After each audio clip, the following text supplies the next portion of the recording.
We're gonna turn these strawberries into strawberry shortcake. It's a classic. It's hard not to like it, and it's really easy to make. Let's start with the fresh strawberries because we want to give them time to macerate, which is just a fancy word for marinating fruit.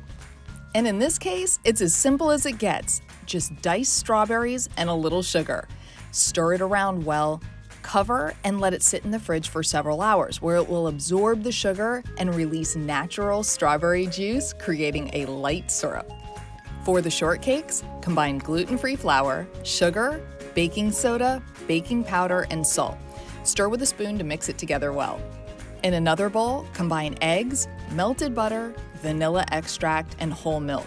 You can use a dairy-free alternative here too. Break up the eggs and mix it all together very well, and then add the wet mixture to the flour mixture. A spatula is all you'll need to combine the dough together. It will be thick enough to form a ball, and then scoop or spoon mounds onto a parchment-lined baking sheet. Sprinkle with coarse sugar, and in the oven it goes.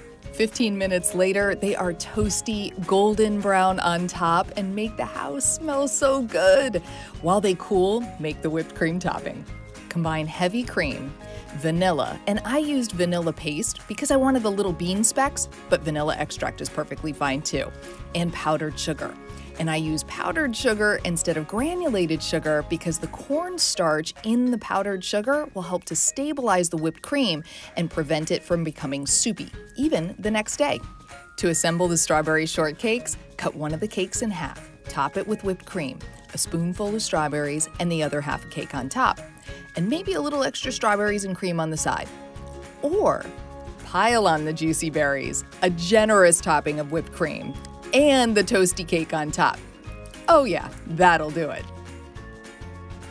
And you can take the strawberry shortcake from ordinary to extraordinary by adding a little almond or orange liqueur to the whipped cream and the strawberries. You can find the recipe for strawberry shortcakes at homewithshay.com. Shay Ryan, ABC Action News.